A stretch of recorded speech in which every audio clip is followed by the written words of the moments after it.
Hello everyone, welcome to my channel. So guys, आज मैं आपको ऑर्गेनिक केमिस्ट्री का mixed SN1 and SN2 mechanism का टॉपिक है बस कंप्लीट करेंगे। मोस्ट टाइम टॉपिक है, हमेशा एग्जाम में आता है। और चैनल पर नए हैं तो प्लीज़ चैनल को सब्सक्राइब कर दीजिएगा, क्योंकि मैं MSc केमिस्ट्री ऑल सेमेस्टर के नोट्स यहाँ पर अपलोड करूँगी।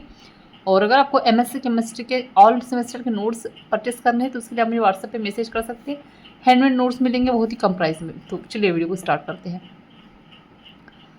तो अभी तक हमने देखा है कि न्यूक्लियोफिलिक सब्स्टिट्यूशन रिएक्शन या तो SN1 मैकेनिज्म में होती है या SN2 मैकेनिज्म पर कुछ एक मतलब कि यहाँ पर कह रहा है कि अभी तक हमने यही देखा है कि न्यूक्लियोफिलिक सब्स्टिट्यूशन रिएक्शन या तो SN1 में होती है या SN2 में होती है। लेकिन क्या कह रहा है पर कुछ मैकेनिज्म ऐसी होती है जिन्हें निश्चित तौर पर यह नहीं कहा जा सकता कि वे कौन सी मैकेनिज्म हो रही है। ठीक है, मतलब उसका बारे में कुछ पता नहीं होता। तो उनमें दो मैकेनिज्म के लक्षण होते हैं। इस प्रकार मैकेनिज्म की व्याख्या करने के लिए दो सिद्धांत प्रतिपादित किए गए हैं। ठीक है, आइए समझ में बात कि क्या कह रहा है ये।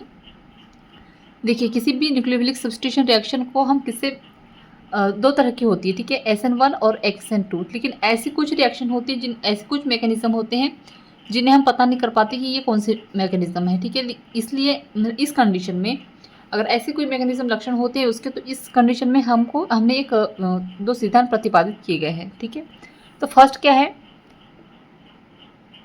Simultaneous SN1 and SN2 mechanism. ठीक है, इस सिद्धांत के अनुसार ये रिएक्शन एक साथ दोनों मैकेनिज्म के द्वारा होता है। अर्थात कुछ मॉलिक्यूल SN1 क्रियाविधि के द्वारा क्रिया करते हैं और कुछ SN2 के द्वारा। ठीक है, इतना आया समझ में। SN1 और SN2 मैकेनिज्म में क्या होता है कि ये जो रिएक्शन होती है एक साथ दोनों मैकेनिज्म द्वारा होता है। ठीक है, कुछ मॉलिक्यूल में क्या होगा, SN1 रिएक्शन होगा, क्रियाविधि होगी, और कुछ में SN2 से होगा। ठीक है, अब सेकेंड नंबर पे देखते हैं। सेकेंड नंबर में क्या है कि in the intermediate mechanism theory. अब इस मैकेनिज्म के अनुसार इस प्रकार की अभिक्रियाएं न SN1 के द्वारा होती है और न ही SN2 के द्वारा। इन दोनों के बीच क्रियाविधि इंटरमीडिएट मैकेनिज्म के द्वारा होता है। इस थ्योरी को स्नील ने प्रतिपादित किया था।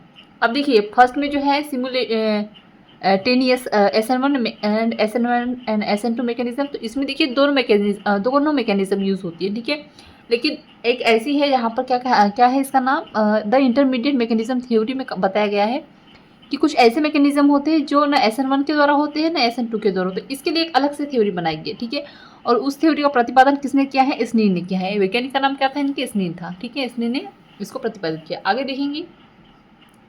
अब आगे देखिएगा क्या कह रहा है कि स्नील के आयन युगल क्रियाविधि आयन पेयर मैकेनिज्म दिया, जिसके अनुसार यहाँ पर रिएक्शन है RX K1 और K2। ठीक है, यहाँ पर R प्लस में है, X माइनस में है। ठीक है, और यहाँ पर इस जब रिएक्शन होगी तो क्या प्रोडक्ट बनेगा। अब SN1 मैकेनिज्म में K1 से बड़ा होता है। ठीक है, जब K2 बड़ा होता है। SN2 मैकेनिज्म में K1 बड़ा होता है K2 से। अब बॉर्डर लाइन बिहेवियर, ठीक है, बराबर होते हैं यहाँ पर। तो क्या कह रहा है कि set single D electron transition में मैकेनिज्म एकल इलेक्ट्रॉन स्थानांतर क्रियाविधि देखेंगे हम यहाँ पर। ठीक है, सेट।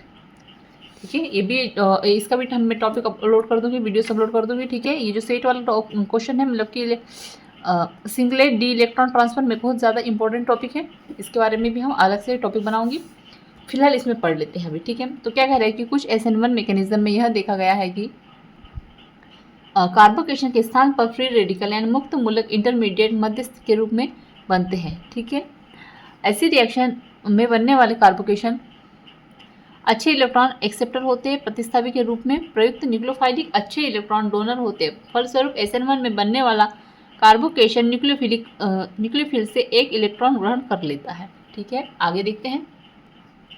अब आगे कह रहा है कि यह दोनों ही फ्री रेडिकल्स के परिवर्तन को दोनों ही परिवर्तित हो जाते हैं। इस प्रकार के mechanism set singular D electron transfer mechanism कहलाती है। एग्जाम्पल के लिए दिया गया है ट्राइकोनिल क्लोराइड व पोटेशियम ब्यूटॉक्साइड के मध्य रिएक्शन। ठीक है, PH3CCl प्लस KOBUT की रिएक्शन होगी तो हमें क्या प्राप्त होगा यहाँ पर, CH3COBUT। ठीक है, और यहाँ पर KCl बाहर निकल जाएगा। इसका मैकेनिज्म कैसे होगा, तो CH3C में कार्बन में प्लस चार्ज है, ऑक्सीजन में माइनस चार्ज है, PH3C, और प्लस OBU की रिएक्शन होगी तो BU प्लस और OCPH3 यहाँ पर मैकेनिज्म के द्वारा कंप्लीट होगा। तो यहाँ पे जो है हमारा SN1 और SN2 मिक्सड वाला जो टॉपिक है इस कंप्लीट हो जाएगा। तो आई होप आपको ये वीडियो जरूर समझ में आ गया होगा। सो प्लीज़ चैनल को सब्सक्राइब कर दीजिएगा, बेल आइकन प्रेस कर दीजिएगा, कमेंट में ज़रूर बताइएगा आपको ये नोट्स कैसे लगे। और एमएससी केमिस्ट्री और सेमेस्टर के नोट्स परचेस करने के लिए आप मुझे व्हाट्सएप पे मैसेज कर सकते हैं, डिस्क्रिप्शन में व्हाट्सएप नंबर शेयर कर दूँगी। तो चलिए, थैंक यू।